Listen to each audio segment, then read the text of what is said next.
mungkin di ini pertanyaan sudah ada banyak yang angkat tangan, mungkin ingin menanyakan secara langsung begitu. Iya, ada juga yang bertanya, ini dibukanya mulai kapan? Padahal tadi kan sudah dijelaskan juga sama Pak Dwi, mungkin lebih dikuatkan lagi untuk penerangan untuk semua peserta. Mungkin ada juga yang baru join, ini sudah 500 lebih karena ada yang waktu sholat di Indonesia. Hilang-hilangan itu suaranya Mbak Maftuha. TOEFL dengan baik, dan juga ini apa namanya tes untuk bakat skolastik, karena mungkin untuk sebagian orang mungkin kayak kita sudah terbiasa karena mau masuk S2 S3 memang itu pasti ada, itu perlu ada pelatihan dan mungkin ada ruang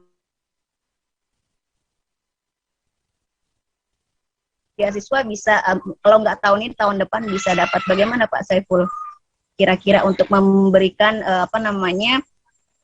tempat asistensi kepada santri yang benar-benar ingin tapi memang tidak punya saluran untuk bagaimana belajarnya, karena walaupun terlihat gampang kalau tidak pernah dilatih saya pikir memang kurang. Silakan Pak. Mohon maaf Mbak, tadi agak keputus-putus, tapi kira-kira saya bisa menangkap pertanyaan utamanya yaitu tentang kaitannya dengan tes seperti TPA atau semacam TPA yang nanti juga akan diberikan atau akan dilalui gitu oleh calon peserta beasiswa santri ini. Menurut saya kita prioritas pertama adalah memenuhi persyaratan untuk daftar tadi seperti yang disampaikan oleh Pak Dwi. Fokusnya di situ aja dulu. Nanti kita juga akan membantu untuk memastikan persyaratan itu terpenuhi. Baru kalau nanti sudah selesai proses pendaftaran yang administratif itu, yang harus memenuhi semua persyaratan administratif, baru nanti kita akan tindak lanjuti dengan entah sekali entah dua kali pertemuan latihan singkat sebelum peserta itu mengikuti tes tulis dan juga wawancara. Nah, itu yang akan dijadwalkan oleh RMI, Mbak Maftuha, kepada semua yang tertarik untuk mendaftar melalui RMI tentu saja. Jadi kita sangat berharap, sangat mendukung kawan-kawan santri, kawan-kawan yang ada di pesantren yang berniat untuk mendapatkan beasiswa ini, belajar lagi ke tingkat yang lebih tinggi, S2 maupun S3, dan di luar negeri.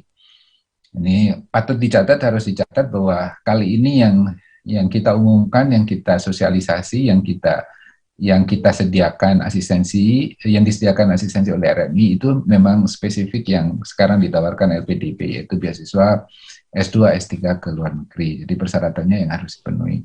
Bahwa nanti kami di RMI akan menjadwalkan, mengusahakan memberikan pelatihan melalui beberapa kali pertemuan, sebisa mungkin tentu saja sesuai dengan jadwal. Kita belum tahu pastinya karena ini kan secara resmi pengumuman untuk pendaftaran belum dibuka, mudah-mudahan dalam 1-2 hari ya, atau dalam waktu secepatnya lah. Dan dari situ kan kita akan ketahui misalnya pendaftaran sampai tanggal berapa, lalu kemudian dijadwalkan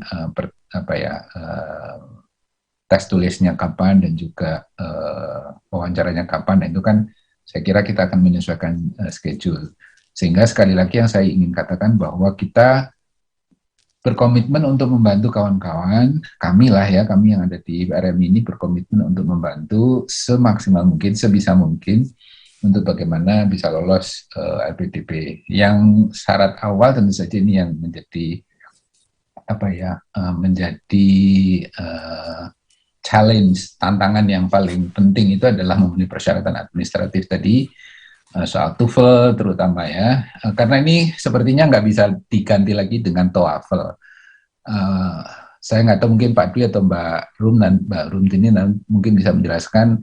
Tadi ada yang tanya, dulu kan TOEFL boleh katanya begitu, dulu pernah katanya yang 2019, tapi sekarang kan ini TOEFL itu Test of Arabic as a Foreign Language, jadi tes bahasa Arab tapi namanya pakai bahasa Inggris, ini juga bagi saya juga agak aneh. Tapi itulah dulu katanya pernah boleh menjadi persyaratan, tapi sekarang kan hanya bahasa Inggris persyaratannya. Jadi ini yang kawan-kawan dari pesantren atau santri harus mengikuti karena persyaratannya memang seperti itu. Jadi nggak ada lagi persyaratan alternatif ya, maksudnya untuk mendaftar itu misalnya dengan melampirkan tes TOEFL. Yang ada adalah tes bahasa Inggris, tapi dari beberapa penyelenggara tes yang apa namanya yang diakui gitu. Dari Duolingo ini saya kira memang sangat terbuka kemungkinan untuk diikuti karena waktunya persiapannya juga pendek, artinya tidak harus menunggu lama, bisa dalam 2-3 hari langsung bisa ikut tes dan hasilnya juga didapat dalam waktu singkat. Hanya perlu internet yang stabil dan ruangan yang diset supaya tidak terganggu selama tes. Jadi ini kan tesnya secara online melalui internet, jadi hanya membutuhkan internet yang stabil dalam ruangan yang ya tidak diganggu orang lah kira-kira gitu sehingga bisa konsentrasi. Nah ini yang saya kira ini luar biasa terobosan dari LPDP harus kita sambut dengan tangan terbuka. Saya yakin bahwa sahabat-sahabat semua, kawan-kawan dari santri ini bisa kok gitu. Saya terus terang saya ingin menyampaikan bahwa saya ini santri dari Kajen, dari tempatnya Gus Rozin. Saya lahir di Kajen sampai kelas 3 alias juga di Kajen. Tapi saya kemudian mendapatkan kesempatan untuk kuliah S2 dan S3 di Amerika. Setelah S1-nya di IAIN, gitu kan. Saya mendapatkan beasiswa waktu itu OTO Bappenas, lalu S3-nya saya dapat dari Fulbright. Yang Fulbright itu beasiswanya sedikit gitu loh, sedikit udah gitu cuma 3 tahun, jadi sementara saya misalnya dan kawan-kawan S3 itu tidak bisa selesai 3 tahun. Nah ini yang ditawarkan oleh LPDP itu beasiswa ke luar negeri, ya ngiri sih sebetulnya saya, tapi waktu itu belum ada LPDP. Tapi alhamdulillah bahwa saya sebagai santri dari Kajen bisa kuliah di Amerika, S2, S3 dengan mendapatkan beasiswa. Saya di S2-nya tahun 94 sampai 96 Pak Dwi dari OTO Bappenas waktu itu. Di Princeton, di New Jersey. Terus S3-nya? S3-nya di Hawaii, di University of Hawaii, ya tahun 2005 gitu. Gimana? Ya agak lama, tapi bareng saya berangkatnya itu. Ke Amerika bareng saya. Oh gitu. 94 saya berangkat. Ya, saya berangkat 94 selesai 96 2 tahun. 95 awal. Oh, saya 94 Agustus. Jadi mulai fall September mulai kuliah. Nggih. Keren tuh, sekolahnya bagus tuh Princeton tuh. Saya masuk itu juga, tapi masih nunggu setahun lagi. Kebetulan dapat beasiswa dari sumber lain. Jadi OTO-nya saya lepas. Jadi sama itu. Antri kan kalau di OTO dulu ya. Nggih. Ya, memang kena. Betul. Terus lulus S3 tahun berapa Mas Saiful? Kalau S3 saya 2011 lulusnya Pak. Jadi agak lama. Jadi ngajar dulu, settle dulu keluarga. Nggih, jadi 96 itu pulang ngajar dulu supaya nggak jadi kontraktor di Ciputat, jadi kerja dulu kira-kira gitu. Setelah Amerika gitu, nggak enak kita jadi kontraktor, jadi memang gitu. Saya ajar langsung itu pun 9 tahun Gus. Betul. Karena banyak main di sana kan, enak kan? Nggih. Ya siswanya. Ya jadi saya. Nggih. Jadi saya yakin ini kesempatan yang luar biasa dari LPDP dan saya yakin kawan-kawan santri bisa gitu. Jadi ini harus dimanfaatkan kesempatan ini yang luar biasa. Jadi tidak harus bersaing dengan dengan kawan-kawan dari yang umum karena ini sifatnya afirmasi. Jadi bersaing dengan diri sendiri juga. Tadi yang disampaikan oleh Pak Dwi, ini tidak ada jatah, tidak ada kuota, jadi tidak bersaing dengan orang lain, misalnya harus menyingkirkan sekian, enggak, tapi siapa yang terbaik, jadi bersaing dengan diri sendiri. Berapapun nanti insya Allah akan dibiayai oleh PDP sejauh memang memenuhi persyaratan. Saya kira gitu Mbak, makasih, jadi nanti kita akan ketemu lagi. Saya memberi tambahan juga motivasi ya, dikit aja. Jadi setiap ada kesempatan harus dimanfaatkan. Kesempatan ini memang tidak lebar. Jadi kalau bertanya tadi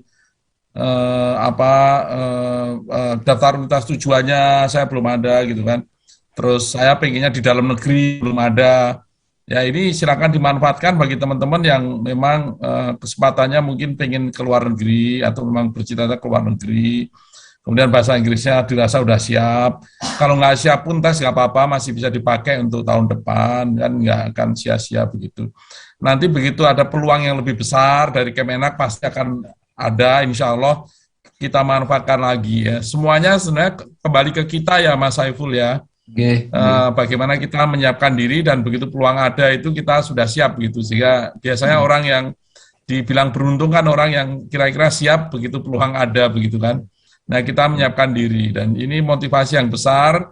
Kalau Pak Saiful tadi dari Kajen, saya baru ngecek Kajen itu di mana ya? Kayaknya Jawa Timur nih kayaknya ya. Pati, Jawa Tengah, Pak. Pati, Pak. Mana? Boyolali. Pati. Satu kampung sama Gus Rozin. Ini biasanya ini ya kerja di kacang kulit itu ya, situ ya. Bono Pati ya. Dan saya orang Semarang, saya beri motivasi lagi. Kedua orang tua saya itu tidak sekolah SD pun nggak lulus, jadi kalau anaknya bisa S3 itu kan suatu loncatan yang dahsyat ya. Ini semuanya tentunya salam hormat dan doa yang terbaik selalu untuk orang tua saya begitu. Jadi Anda kalau Pak Saiful saya bisa ya Anda harusnya jauh lebih bisa ya, lebih mudah dari kita. Dulu Pak Saiful tuh nyari beasiswanya sulitnya bukan main, sama dengan saya. Saya itu dulu nggak mikir beasiswa dulu, yang mikir gimana ya caranya ke Amerika. TOEFL, saya kejar TOEFL. Saya PNS gajinya 80.000, saya tabung terus, begitu 1 tahun baru bisa ikut les TOEFL ya, beli buku TOEFL ya, kemudian bayarnya juga mahal, dari gaji-gaji kecil-kecil kita kumpulkan. Setelah diterima Mas Saiful, diterimanya pun conditional, karena TOEFL saya masih kurang 3 poin, 547, padahal yang dibutuhkan 550. Untung saya diterima conditional ya kan. Nah begitu diterima bingung juga kan, wah duitnya dari mana kan nyari. LPDP belum ada. Bos saya menaruh saya di Kementerian LH dulu Pak Saiful. Jadi saya didaftarkan di OTO Bappenas. Jadi ikut antri juga di sana. Direncanakan 2095 berangkat. Tapi 94 ITB mendapatkan loan yang kemudian dipakai sebagian untuk beasiswa. Jadi memang kesempatan itu kadang nggak ternyata ya ada, tapi kita siap berangkat. Jadi ini saya mendorong teman-teman kalau Pak Saiful, Gus Rosin, saya pribadi yang saya sampaikan bisa ya Anda harus jauh lebih bisa dan semuanya kembali ke teman-teman. Saya dulu mau masuk ITB aja S1 itu doa yang khusyuk itu 1 tahun full hanya ingin masuk ITB. Dan alhamdulillah tercapai begitu. Tapi tentunya kan tidak hanya dengan doa kan, belajar 3 jam tiap hari terus selama 1 tahun full hanya ingin masuk ITB waktu saya kelas 3 SMA di Semarang. Jadi memang semuanya kembali ke kita, kemudian tentunya kita minta pertolongan dari yang Sang Maha Pencipta tentunya. Hebat sekali Pak Dwi. Motivasinya ya teman-teman, karena ini banyak orang saya ingin memberi motivasi juga nih, 500-an lebih. Iya, ada di Indonesia Timur, Pak Dwi.